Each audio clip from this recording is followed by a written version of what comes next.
Request ಇದೆ. ಹೇಳಿ ಅತ್ತೆ. ನಿಮ್ಮ ಮಾವನ ನೀವು ಚೆನ್ನಾಗಿ ನೋಡ್ಕೋಬೇಕು, ಹುಷಾರಾಗಿ ನೋಡ್ಕೋಬೇಕು.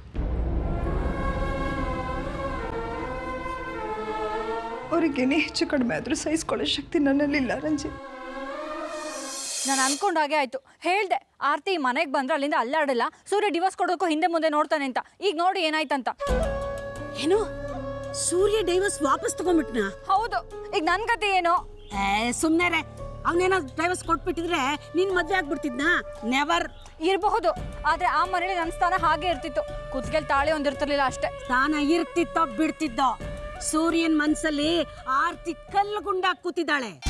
ಅದು ನಿಜಾನೇ. ಆದ್ರೆ ಒಂದ್ ಸಮಾಧಾನ ಏನ್ ಗೊತ್ತಾ, ಆರ್ತಿ ಇನ್ನೂ ಕೇಸನ್ನು ವಾಪಸ್ ತಗೊಂಡಿಲ್ಲ. ಹಾಗಾಗಿ ಮನೆಯವ್ರಿಗೆಲ್ಲ ಅವಳು ಎಲ್ಲಿ ಕೇಸ್ ಮುಂದುವರಿಸ್ತಾಳೋ ಅನ್ನೋ ಕಿರಿಕಿರಿ ಇದೆ. ಅದೊಂದು ವಿಚಾರಕ್ಕೆ ನಂಗೆ ಸಮಾಧಾನ. ಏನೇ ನೀನು, ಈ ಕೇಸ್ ಎಲ್ಲಿವರೆಗೂ ಬಂದು ಮುಂದುವರಿಯುತ್ತೆ, ಎಲ್ಲಿ ನಿಲ್ಲುತ್ತೆ ಅಂತ ಹೇಳಕ್ ಆಗಲ್ಲ. ಅದು ನಿಜಾನೇ ಅಲ್ವಾ? ಅಲ್ವೇ, ಸಾಕ್ಷ್ಯಕ್ಕೆ ನಿಂತ ಲಾಯರ್ ತರ ಅದು ನಿಜಾನೇ ಅಂತ ತಲೆ ಅಳ್ಳಾಡಿಸ್ತಾನೆ ಇದೆಯಲ್ಲೇ. ಆದಿ ಆರ್ಯನ್ ಮಧ್ಯೆ ಹುಟ್ಟಿರೋ ದ್ವೇಷ ಬೆಳೀತಾ ಹೋಗ್ಬೇಕು. ಹಾಗೆ ನೋಡ್ಕೊಂಡ್ರೆ ಈ ಕೇಸ್ ಏನೇ ಆದ್ರೂ ಆರ್ತಿ ಸೂರ್ಯ ಇಬ್ರು ಬೇರೆ ಆಗೇ ಆಗ್ತಾರೆ. ಅದ್ರ ಬಗ್ಗೆ ನೀವು ಯೋಚನೆ ಮಾಡಬೇಡಿ. ಆದಿ ಮತ್ತೆ ಆರ್ಯಂಗೆ ನಾನು ಅಂದ್ರೆ ತುಂಬಾ ಭಕ್ತಿ. ನನ್ನ ಮಾತನ್ನ ಕೇಳ್ತಾರೆ. ಎಷ್ಟೇ ಆದ್ರೂ ಆರ್ಯಂಗೆ ನಾನು ತಾಯಿ ಸ್ವರೂಪ, ಇನ್ನು ಆದಿಗೆ 10 ಲಕ್ಷ ಸಿಗೋ ಹಾಗೆ ನಾನೇ ಅಲ್ವಾ ಮಾಡಿದ್ದು. ಅದನ್ನ ಅವ್ನು ಕಾರ್ ಕೊಡೋ ತಗೊಳ್ಳೋ ಹಂಗಾಯ್ತು. ಸೊ ಅವನ ಪಾಲಿಗೆ ನಾನು ದೇವ್ರಿದ್ದ ಹಾಗೆ. ಬಿಟ್ಬಿಟ್ಲು ಬಾಯಿ ದೇವರು ಅಂತ. ಕಿರೀಟ ಹಾಕೊಂಡು ತಿರ್ಸುಲ ಇಟ್ಕೊಂಡು ನಿಂತ್ಬಿಡು. ಅದು ಸುಳ್ಳು ಅಂತ ಆದಿಗೆ ಗೊತ್ತಾಗೋವರೆಗೂ ನೀವು ದೇವರು. ಗೊತ್ತಾದ್ಮೇಲೆ ದೆವ್ವಾಗ ಹೋಗ್ಬಿಡ್ತೀಯ, ತಿಳಿದಿರ್ಲಿ. ಛೇ, ನಾನು ಖುಷಿಯಾಗಿರೋಕ್ಕೆ ಬಿಡಲ್ಲ ನೀವು. ಹಾಗಲ್ವೇ ಮಂಕುದಿಣ್ಣೆ. ಸುಳ್ಳಿನ ಆಧಾರದ ಮೇಲೆ ಬೇಳೆಕಾಳು ಜಾಸ್ತಿ ದಿವಸ ಬೇಯೋದಿಲ್ಲ. ಅಷ್ಟರಲ್ಲಿ ನಮಗೆ ಬೇಕಾದನ್ನ ನಾವು ಮಾಡ್ಕೋಬೇಕು. ಇಲ್ಲ ಏನೇ ತೇಪೆ ಹಾಕಿದ್ರೂ ಸರಿ ಹೋಗಲ್ಲ. ಇಷ್ಟು ದಿವಸ ನಾವು ಕಷ್ಟಪಟ್ಟಿದ್ದು ನೀರಲ್ಲಿ ಬಿಟ್ಟಂಗಾಗತ್ತೆ. ಹೌದಲ್ವಾ ಭೈರವಿ ಅಮ್ಮ? ಸತ್ಯ ಗೊತ್ತಾಗದೇ ಇರೋ ಹಾಗೆ ನಾವು ಕಾಯಬೇಕು. ಒಂದು ವೇಳೆ ಗೊತ್ತಾಗ್ಬಿಟ್ರೆ ಗೋವಿಂದ. ನೋಡ್ತಾ ಇರಿ, ಅದು ಗೊತ್ತಾಗದೇ ಇರೋ ಹಾಗೆ ನಾನು ಹೇಗೆ ಬಿಲ್ಡಪ್ ಕೊಡ್ತೀನಿ ಅಂತ.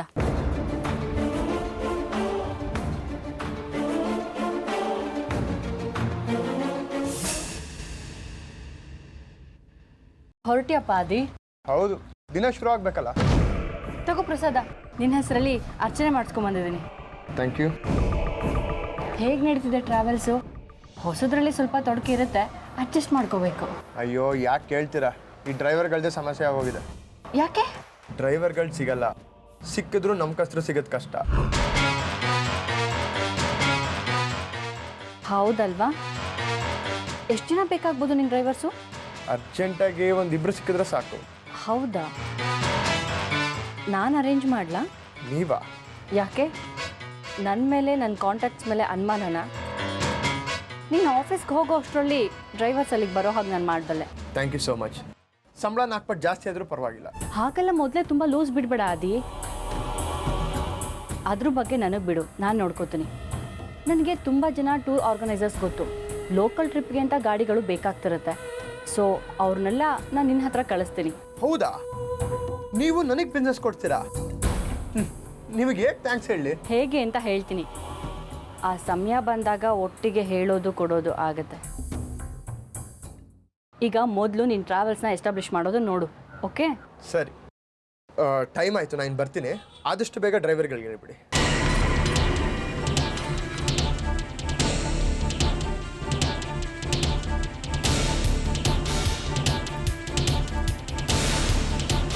ಡ್ರೈವರ್ಗಳು ಬೇಕು ಇವನಿಗೆ, ನನ್ನ ಕಡೆ ಜನ ಇವನ ಜೊತೆ ಇರಬೇಕು ನನಗೆ.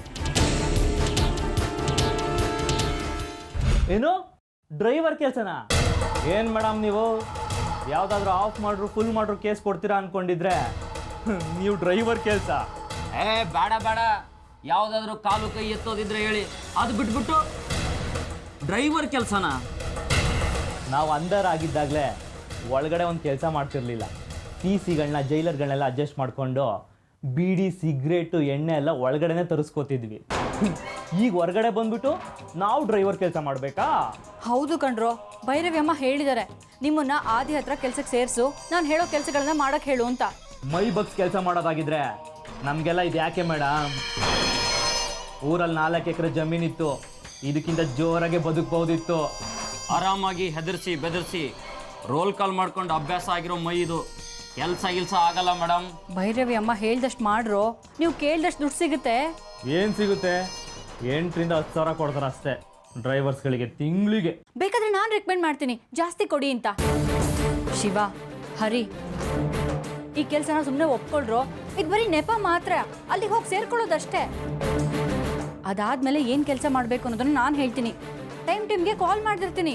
ಓಹೋ, ಇಬ್ಬಿಬ್ರು ಬಾಸ್ಗಳು ಕಣೋ.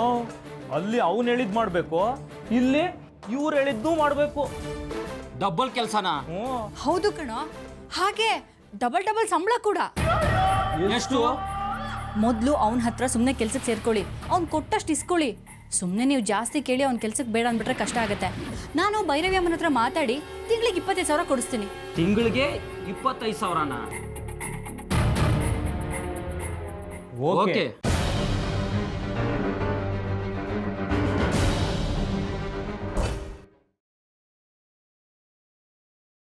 ಅರ್ಪಿತಾ ಅವ್ರೆ,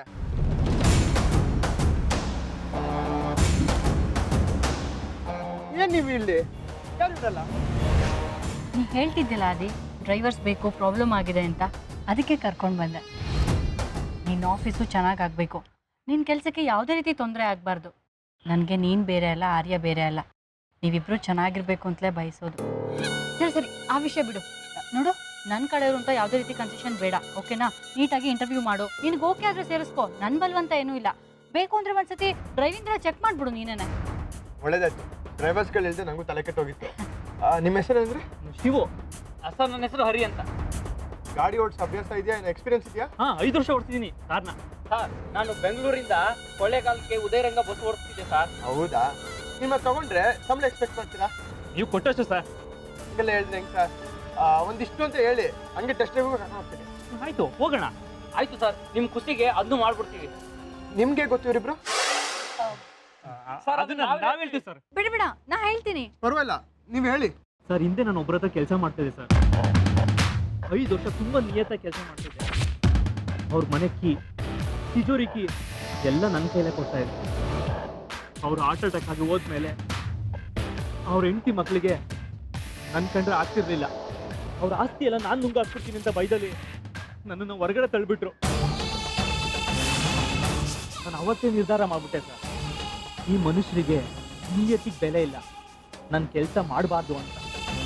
ಆದರೂ ನೀವು ಹೊಟ್ಟೆ ಕೇಳಬೇಕಲ್ಲ, ಸಾಲ ಮಾಡಿ ದಿನೇ ದಿನ ಹೀಗೆ ಹೊರಗ್ತಾ ಇದ್ದೀನಿ ಸರ್. ಒಂದ್ಸತಿ ರೋಡಲ್ಲಿ ನನ್ನ ತಲೆ ಸುತ್ತ ಬಿದ್ದುಬಿಟ್ಟಿದೆ ಸರ್. ಆವಾಗ ಅರ್ಪಿತಾ ಮೇಡಮ್ ಅವರನ್ನೇ ನನ್ನನ್ನು ಹಾಸ್ಪಿಟ್ಲಿಗೆ ಸೇರಿಸಿ 2 ಹೊತ್ತು ಊಟ ಹಾಕಿ ನನ್ನನ್ನು ಮನುಷ್ಯರನ್ನಾಗಿ ಮಾಡಿದ್ರು. ನನ್ನ ಪಾಲಿಗೆ ಇವರೇ ದೇವರು ಸರ್, ದೇವರು. ಸುಮ್ಮನೆ ಹೊಗಳುತ್ತಾನಷ್ಟೆ. ನಿಂಗೆ ಗೊತ್ತಲ್ಲ ಅದಿ, ನನಗೆ ನಾನು ಯಾರಿಗಾದ್ರೂ ಸಹಾಯ ಮಾಡಿದ್ರೆ ಅದನ್ನ ಎಲ್ಲರಿಗೂ ಹೇಳ್ಕೊಂಡು ಬರೋದು ಇಷ್ಟ ಆಗಲ್ಲ. ಹಾ, ಗೊತ್ತು. ನನಗೆ ಅಷ್ಟು ದೊಡ್ಡ ಸಹಾಯ ಮಾಡಿ ಯಾರಿಗೂ ಹೇಳಿಲ್ಲ ನೀವು. ಹರಿ, ನಿಮ್ಗೆ ಗೊತ್ತಿವ್ರು? ಸರ್, ನಾನು ಬೆಂಗಳೂರಿಂದ ಕೊಳ್ಳೇಗಾಲಕ್ಕೆ ಬಸ್ ಓಡಿಸ್ತಾ ಇದ್ದೆ ಸರ್. ಆಗ ಒಂಚೂರು ಊರಲ್ಲಿ ಕುಡಿಯೋ ಅಭ್ಯಾಸ ಇತ್ತು, ಅದಕ್ಕೆ ನನ್ನನ್ನು ಕೆಲಸದಿಂದ ತೆಗೆದ್ಬಿಟ್ರು ಸರ್. ಅದಕ್ಕೆ ಅಲ್ಲಿ ಒಂಚೂರು ದುಡ್ಡು ಗಿಡ್ಡು ಉಳಿದಿತ್ತು, ಅದನ್ನ ಕುಡ್ಕೊಂಡು ಒಂದಿನ ಮೋರಿಯಲ್ಲಿ ಬಿದ್ದಿದ್ದೆ. ಆಗ ಮೇಡಮ್ ಅವ್ರು ಬಂದು ನನ್ನ ಕಾಪಾಡಿದ್ರು ಸರ್. ಅವತ್ತಿಂದ ನನ್ನ ಪಾಲಿಗೆ ಅವರು ದೇವರು. ಅವ್ರು ಹೇಳ್ದಂಗೆ ಈ ಜನ್ಮ ಪೂರ್ತಿ ನಾನು ಕೇಳ್ಕೊಂಡು ಅವ್ರ ಕಾಲಲ್ಲಿ ಹಾಕೋ ಚಪ್ಪಲಿ ಇದ್ದಂಗೆ ಇದ್ಬಿಡ್ತೀನಿ ಸರ್ ನಾನು. ಅಬ್ಬಬ್ಬಬ್ಬಬ್ಬಬ್ಬ, ನನ್ನೊಬ್ಬರಿಗೆ ಸಹಾಯ ಮಾಡಿದ್ರಾ ಅನ್ಕೊಂಡೆ, ಊರವ್ರಿಗೆಲ್ಲ ಸಹಾಯ ಮಾಡಿದ್ರಾ? ಅದ್ರಲ್ಲಿ ಏನಿದೆ ಅದಿ, ಅವ್ನು ಹೇಗೆ ನಡೆಸ್ತಾನೋ ನಾವೆಲ್ಲ ಹಾಗೆ ನಡೀತೀವಿ ಅಷ್ಟೇನೆ. ಮನಸ್ಸಲ್ಲಿ ಒಳ್ಳೆ ಭಾವನೆ ಇದ್ರೆ ಯಾರಿಗೆ ಬೇಕಾದ್ರೂ ಸಹಾಯ ಮಾಡ್ಬೋದು. ಈಗ ನಂಗೆ ನೋಡು, ಮಕ್ಕಳ ಮರಿನ ಜಗತ್ತಲ್ಲಿ ಇರೋರೆಲ್ಲ ನನ್ನ ಮಕ್ಕಳೇನೆ. ನನ್ನ ಕೈಲಾಗಿದ್ದೇನೋ ಸಣ್ಣ ಪುಟ್ಟ ಸಹಾಯ ಇಂಥವ್ರಿಗೆ ಮಾಡ್ತಿರ್ತೀನಿ ಅಷ್ಟೇ. ಸರಿ, ಒಳಗೆ ನಾ ಕೀಟಿದೆ, ಟೆಸ್ಟ್ ಡ್ರೈವ್ ಹೋಗಿ ಬರೋಣ. ಹಾಂ, ತೊಗೊಂಬರ್ತೀನಿ. ಅಬ್ಬಬ್ಬಬ್ಬಬ್ಬ, ಏನು ಆ್ಯಕ್ಟಿಂಗ್ ಮಾಡ್ತಿರೋ? ನಾನೇ ಬೆಸ್ಟ್ ಆ್ಯಕ್ಟ್ರೆಸ್ ಅಂದ್ಕೊಂಡ್ರೆ ನನಗಿಂತ ಚೆನ್ನಾಗಿ ಆ್ಯಕ್ಟ್ ಮಾಡ್ತೀರಾ?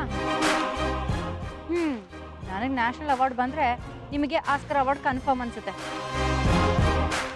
ಏನಾದರೂ ಆಗಲಿ, ಈ ನಾಟಕ ಹೀಗೆ ಮುಂದುವರಿಬೇಕು. ಅವನಿಗೆ ನಿಮ್ಮ ಮೇಲೆ ಯಾವುದೇ ಕಾರಣಕ್ಕೂ ಒಂಚೂರು ಅನುಮಾನ ಬರಬಾರ್ದು.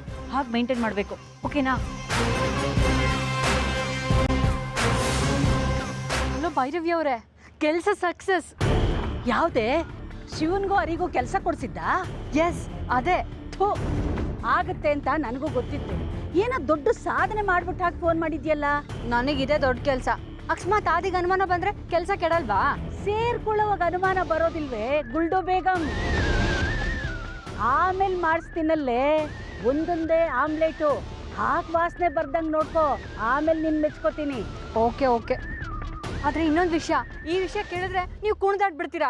ಹೇಳೆ, ಕುಣಿದಾಡೋದು ಏನಾದರೂ ಎಡವಟ್ಟು ಮಾಡಿದ್ಯಾ ಖುಷಿಗ ಅಂತ ಆಮೇಲೆ ಡಿಸೈಡ್ ಮಾಡ್ತೀನಿ.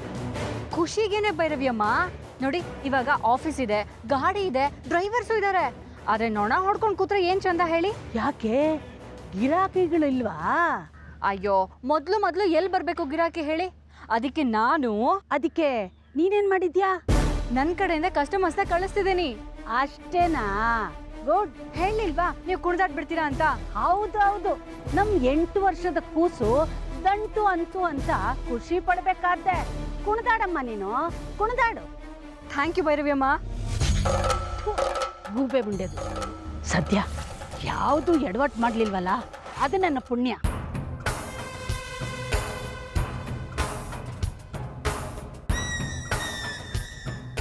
ಹಲೋ, ಆರ್ತಿ ಟ್ರಾವೆಲ್ಸಾ? ಹಾಂ ಹೇಳಿ ಸರ್. ಅರ್ಪಿತಾ ಮೇಡಮ್ ಅವ್ರು ನಂಬರ್ ಕೊಟ್ಟರು. ನಿಮ್ಮ ಟ್ರಾವೆಲ್ಸಲ್ಲಿ ಒಳ್ಳೆ ಸರ್ವಿಸ್ ಇದೆಯಂತೆ. ಹೌದು ಸರ್, ಬೆಸ್ಟ್ ಸರ್ವಿಸ್ ಕೊಡ್ತೀವಿ. ನಾನು ಇನ್ನೊಂದೂವರೆ ಗಂಟೆಯಲ್ಲಿ ಏರ್ಪೋರ್ಟ್ಗೆ ಹೋಗಬೇಕು, ಇಲ್ಲ ಅಂದರೆ ಫ್ಲೈಟ್ ಮಿಸ್ ಆಗುತ್ತೆ. ಸರ್ ನಿಮ್ಮ ಮನೆ ಅಡ್ರೆಸ್ ಎಲ್ಲಿ ಬರುತ್ತೆ ಹೇಳಿ? ಹೌದಾ ಸರ್, ಇನ್ನು 1.5 ಅವರ್ಸಲ್ಲಿ ನೀವು ಏರ್ಪೋರ್ಟಲ್ಲಿ ಇರ್ತೀರಾ ಸರ್? ತಕ್ಷಣ ಡ್ರೈವರ್ ಕಳಿಸ್ತೀನಿ. ಖಂಡಿತ ಸರ್. ನನ್ನ ಅಡ್ರೆಸ್ನ SMS ಮಾಡ್ತೀನಿ, ತಕ್ಷಣ ಕಳಿಸ್ಬಿಡಿ. ಸರಿ ಸರ್, ಶೋ ಸರ್.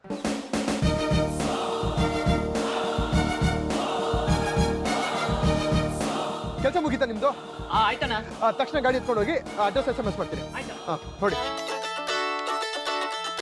ಹಲೋ, ಆರ್ತಿ ಟ್ರಾವೆಲ್ಸಾ? ಹಾಂ ಹೇಳಿ ಮೇಡಮ್. ಹಾಂ, ಅರ್ಪಿತಾ ಮೇಡಮ್ ಅವ್ರ ನಂಬರ್ ಕೊಟ್ಟರು. ನಮಗೆ ಸಾಯಂಕಾಲ 3 ಟ್ಯಾಕ್ಸಿ ಬೇಕಾಗುತ್ತೆ.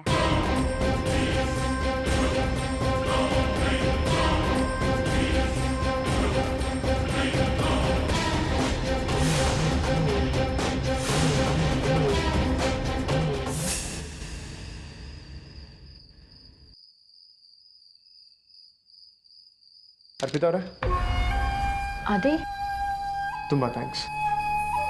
ನೀನು ನನಗೆ ಥ್ಯಾಂಕ್ಸ್ ಹೇಳ್ತಿದ್ಯಾ? ಇನ್ನೇನು ಮಾಡೋದು, ಥ್ಯಾಂಕ್ಸ್ ಹೇಳಲೇಬೇಕಲ್ವಾ? ಹೇಳಿಲ್ಲ ಅಂದರೆ ನನ್ನ ಮನುಷ್ಯ ಅನ್ನಲ್ಲ. ಅಷ್ಟೊಂದು ಬಿಸ್ನೆಸ್ ಕೊಡ್ಸಿದ್ರಿ ನನಗೆ. ಅಯ್ಯೋ, ಅದ್ಯಾವ ದೊಡ್ಡ ವಿಷಯ, ಏನೋ ಒಂದು ಚಿಕ್ಕ ಹೆಲ್ಪ್ ಅಷ್ಟೇ. ಅದು ನಿಮಗೆ ಚಿಕ್ಕ ವಿಷಯ ಇರ್ಬೋದು, ಆದರೆ ಅದು ನನಗೆ ದೊಡ್ಡ ವಿಷಯನೇ. ಬಂದು ಕಸ್ಟಮರ್ಸ್ ಎಲ್ಲ ನಿಮ್ಮ ರೆಫರೆನ್ಸ್ ಇಟ್ಕೊಂಡೇ ಬಂದಿದ್ದು. Anyways, thanks a lot. ಇಷ್ಟು ಚಿಕ್ಕ ವಿಚಾರಕ್ಕೆ ನೀ ಇಷ್ಟೊಂದು ಥ್ಯಾಂಕ್ಸ್ ಹೇಳ್ತಿದ್ಯಾ? ಮುಂದೆ ಇನ್ನೂ ದೊಡ್ಡದಾಗತ್ತೆ, ಅವಾಗ ಇನ್ನೇನು ಮಾಡ್ತೀಯೋ. ಅಲ್ಲಾಗೆ ಅದೇ ಪ್ಲೀಸ್ ಈ ವಿಷಯನ ಯಾರಿಗೂ ಹೇಳಬೇಡ. ಯಾಕೆ ಹೇಳ್ಬಾರ್ದು? ಅದು ಇನ್ನೇನಿಲ್ಲ, ನಾನು ಸಹಾಯ ಮಾಡ್ತಿದ್ದೀನಿ ಅಂತ ಬೇರೆಯವ್ರಿಗೆ ಗೊತ್ತಾಗೋದು ನಂಗೆ ಅಷ್ಟು ಇಷ್ಟ ಆಗಲ್ಲ. ಅಷ್ಟೇ. ಆಯ್ತು. ಸರಿ, ಹೋಗು. ಅಮ್ಮನ್ನ ನಿನ್ನ ಹೆಂಡತಿನೆಲ್ಲ ಮಾತಾಡ್ಸು, ಕಾಯ್ತಿದ್ದಾರೆ ನಿಂಗೋಸ್ಕರ.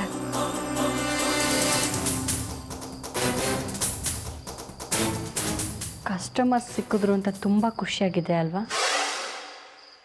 ಆದರೆ ಬರ್ತಾ ಇರೋದು ಈ ಅರ್ಪಿತಾ ಕಡೆ ಕಸ್ಟಮರ್ಸ್.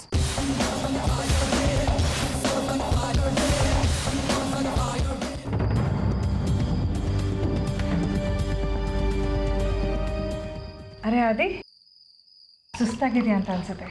ಹೇಗಿದೆ ಇವತ್ತು ಆಫೀಸು? ಸೂಪರ್ ಡೂಪರ್ ಆಗಿತ್ತಮ್ಮ. ನಿರೋಷ, ಎಂಥ ಫೀಲಿಂಗ್ ಗೊತ್ತಾ? ಕಸ್ಟಮರ್ಸ್ಗೋಸ್ಕರ ಕಾಯಂಗಿಲ್ಲ, ಬೀದಿ ಅಲೆಯಂಗಿಲ್ಲ, ಸರಿಯಾಗಿ ಚಿಲ್ಡ್ರೆ ಕೊಡಿ, ಮೀಟ್ರ್ ಸರಿಲ್ಲ, ಸುತ್ತ ಹಾಕೊಂಡು ಕರ್ಕೊಂಡು ಹೋಗ್ತೀಯ ಅಂತ ಕಸ್ಟಮರ್ಸೇ ಸಿಗಲ್ಲ. ಸದ್ಯ ಈಗಾದ್ರೂ ಗೊತ್ತಾಯ್ತಲ್ಲ ಡಿಫ್ರೆನ್ಸು. ಅದಕ್ಕಿಂತ ಹೆಚ್ಚಾಗಿ ಇವತ್ತು ನನ್ನ ಸಂಪಾದನೆ ಎಷ್ಟು ಹೇಳು? 8,000. ಹೌದೇನು? ಹೌದಮ್ಮ. ಒಬ್ರು ಸಪೋರ್ಟ್ ಇಂದ ತುಂಬಾ ಬಿಸ್ನೆಸ್, ತುಂಬಾ ಕಸ್ಟಮರ್ ಸಿಕ್ಕಿದ್ದಾರೆ. ಹೀಗೆ ಸಂಪಾದನೆ ಮುಂದುವರೆದ್ರೆ ಸಾಲಗಳನ್ನ ತೀರಿಸಿ ಜುಮ್ ಅಂತ ರಾಜನ್ ತರ ಇರ್ಬೋದಮ್ಮ. ರಾಜನ್ ಥರ ಇರೋಕ್ಕೆ ಇನ್ನೂ ಟೈಮ್ ಇದೆ. ಮೊದಲು ಗಾಡಿಗಳ ಲೋನ್ ಎಲ್ಲ ತೀರಿಸಿ ಇನ್ನು 10 ಗಾಡಿಗಳು ತಗೊಂಡು ನಮ್ಮ ಬಿಸ್ನೆಸ್ ಎಲ್ಲ ಎಕ್ಸ್ಪೆಂಡ್ ಮಾಡಬೇಕು. ಬೇರೆ ಊರಲ್ಲೆಲ್ಲ ನಮ್ಮ ಬ್ರಾಂಚಸ್ ಓಪನ್ ಮಾಡಬೇಕು. ಟ್ರಾವೆಲ್ಸ್ ಅಲ್ಲದೆ ಟೂರಿಸ್ಟ್ ಕೂಡ ಆರ್ಗನೈಸ್ ಮಾಡಬೇಕು. ಇಷ್ಟು ದೊಡ್ಡ ಆಸೆಗಳಿದೆ ನನಗೆ. ಇನ್ನೇನಪ್ಪ? ನಿನ್ನ ಹೆಂಡತಿಗೆ ಒತ್ತಾಸೆ ಕೊಡು. ಅವಳಿಂದ ನೀನು ಚೆನ್ನಾಗಿ ಮುಂದುವರಿತೀಯ. ಅಮ್ಮ, ಇವತ್ತಿನ ಸಂಪಾದನೆ 8,000. ತುಂಬ ಸಂತೋಷ ಕಣೋ. ನೋಡು, ಇನ್ನು ಮುಂದೆ ಈ ಸಂಸಾರ ಜವಾಬ್ದಾರಿ ನಿನ್ನ ಹೆಂಡ್ತಿದು. ಎಲ್ಲ ಸಮಾನವಾಗಿ ತೂಗಿಸ್ಕೊಂಡು ಹೋಗ್ತಾಳೆ ಅನ್ನೋ ನಂಬಿಕೆ ನನಗಿದೆ. ಇದೆಲ್ಲ ಅವಳ ಕನಸು, ಅವಳದೇ ಪ್ರಯತ್ನ. ಹಾಗಾಗಿ ಇದನ್ನು ಅವಳಿಗೆ ಕೊಡು. ಅತ್ತೆ, ನಾನು ನೆನ್ನೆ ಮೊನ್ನೆ ಬಂದವಳು. ಇಷ್ಟು ವರ್ಷ ಈ ಮನೆನ ನೀವೇ ನಡ್ಸ್ಕೊಂಬಂದಿರೋರು. ಇದನ್ನು ನೀವೇ ತಗೋಬೇಕು. ಬೇಗ ಡಿಸೈಡ್ ಮಾಡ್ರಪ್ಪ. ಆದಿ, ಆದರೆ ಚರ್ಚೆನೇ ಇಲ್ಲ ಕಣೋ. ನಿನ್ನ ಹೆಂಡತಿ ಕೈಗೆ ಕೊಡು. ನಿರುಷ, ಆ ದುಡ್ಡನ್ನು ತೊಗೊಂಡೋಗಿ ದೇವ್ರ ಮುಂದೆ ಇಟ್ಟು ತುಪ್ಪ ದೀಪ ಹಚ್ಚು. ಲಕ್ಷ್ಮಿ ಯಾವಾಗಲೂ ಹೀಗೆ ಹರಿದು ಬರಲಿ ಅಂತ.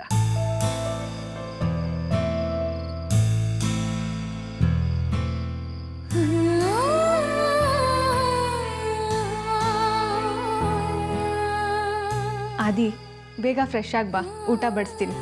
ಸರಿ.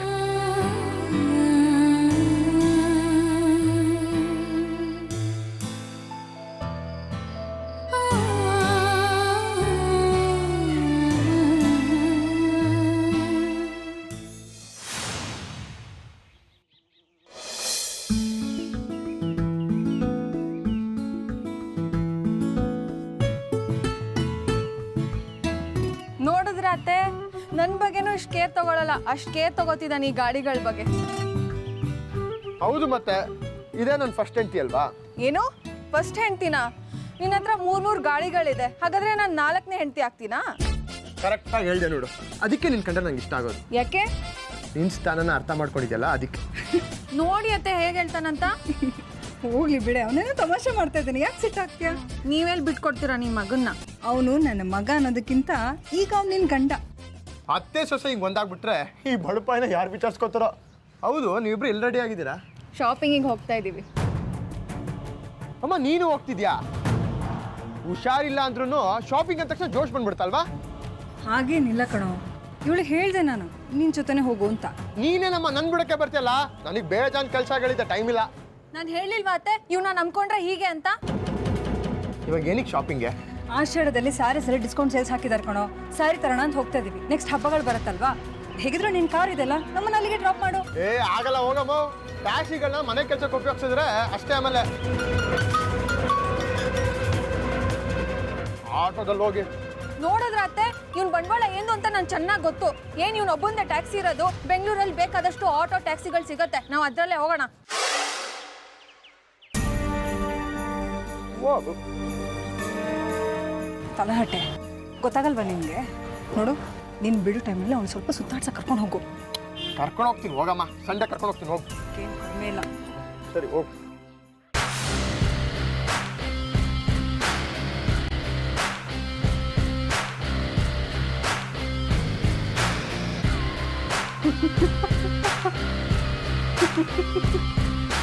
ಯಾಕೆ ನಗ್ತಿದ್ಯಾ? ಭೈರವ್ಯಮ್ಮ, ಆರ್ತಿ ಮಗನ ಹತ್ರ ಕಾರಲ್ಲಿ ಡ್ರಾಪ್ ಕೇಳಿದ್ಲು. ಆದರೆ ಆದಿ ತಾರಮ್ಮಯ್ಯ ಅಂದ. ಆರ್ತಿ ಹ್ಯಾಪ್ ಮೋರ ನೋಡ್ಬೇಕಾಗಿತ್ತು ಅವಾಗ ನೀವು. ಅಮ್ಮನಿಗೆ ಆಗಲ್ಲ ಅಂದ್ಬಿಟ್ನ. ನೀನ್ ಕೇಳಿ ನೋಡು, ಕರ್ಕೊಂಡು ಹೋಗ್ತಾನೆ ನೋಡೋಣ. ನನ್ನ ಹತ್ರನೇ ಚಾಲೆಂಜಾ? ಹೌದು ಕಣೆ, ಅವನಿಗೆ ಅವ್ರ ಅಮ್ಮನಿಗಿಂತ ನನ್ನ ಮೇಲೆ ಜಾಸ್ತಿ ಪ್ರೀತಿ ಅಂತ ಹೇಳ್ತೀಯಲ್ಲ, ಕೇಳಿ ನೋಡೋಣ. ಹೌದು, ಖಂಡಿತ ಕರ್ಕೊಂಡು ಹೋಗ್ತಾನೆ. ನಾನು ನಿಮಗೆ ದಾರಿನಲ್ಲಿ ಫೋನ್ ಮಾಡ್ತೀನಿ, ನೋಡಿ. ಹೋಗು ನೋಡೋಣ. ಅಕಸ್ಮಾತ್ ಅವ್ನು ಕರ್ಕೊಂಡೋದ್ರೆ ಅದನ್ನ ನೋಡಿ ಆರ್ತಿ ಎದೆ ಒಡ್ಕೊಂಡು ಸಾಯ್ಬೇಕು. ಅದು ಮಜಾ. ಸರಿ ಸರಿ, ಆಯ್ತು, ಬಾಯ್.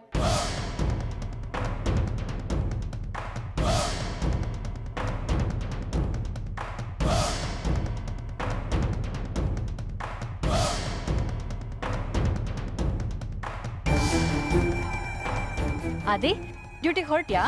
ಹೊರಟೆ ಇವಾಗ. ಓಕೆ ಓಕೆ, ಹೋಗು, ಟೈಮಿಗೆ ಸರಿಯಾಗಿ ಹೋಗಬೇಕು, ಲೇಟ್ ಮಾಡ್ಕೋಬೇಡ. ಆಯ್ತು. ಎಲ್ಲ ಹೊರಟಿದ್ದೀರಾ? ಹಾಂ, ಆಷಾಢ ಮಾಸ ಅಲ್ವಾ, ಅದೇನೋ ಡಿಸ್ಕೌಂಟ್ ಸೇಲ್ ಹಾಕಿದಾರಂತೆ MG ರೋಡಲ್ಲಿ. ನೋಡ್ಕೊಂಡು ಬರೋಣ ಅಂತ ಹೊರಟೆ. ಅದಕ್ಕೆ ಕ್ಯಾಬ್ ಬುಕ್ ಮಾಡ್ತಾ ಇದ್ದೀನಿ, ಯಾವುದು ಬುಕ್ ಆಗ್ತಾನೆ ಇಲ್ಲ. ಬನ್ನಿ, ನಾನು ಡ್ರಾಪ್ ಮಾಡ್ತೀನಿ. ನೀನಾ? ಅಯ್ಯಯ್ಯೋ, ಬೇಡ ಬೇಡ ಬೇಡ, ನಿಂಗೆ ಯಾಕೆ ಸುಮ್ಮನೆ ತೊಂದರೆ? ನಾನು ಬೇರೆ ಯಾವ್ದಾದ್ರು ಗಾಡಿ ಬುಕ್ ಮಾಡ್ಕೊಂಡು ಹೋಗ್ತೀನಿ. CG ರೋಡಲ್ಲಿ ನಮ್ಮ office, on the way drop ಮಾಡ್ತೀನಿ, ಬನ್ನಿ. ಆದ್ರೂ ನನಗಿಂತ ಕಸ್ಟಮರ್ಸ್ ಇಂಪಾರ್ಟೆಂಟ್ ಕಣೋ. ಪರವಾಗಿಲ್ಲ, ನೀವು ಹೋಗು. ಪರವಾಗಿಲ್ಲ, ಬನ್ನಿ, ಕೂತ್ಕೊಳ್ಳಿ.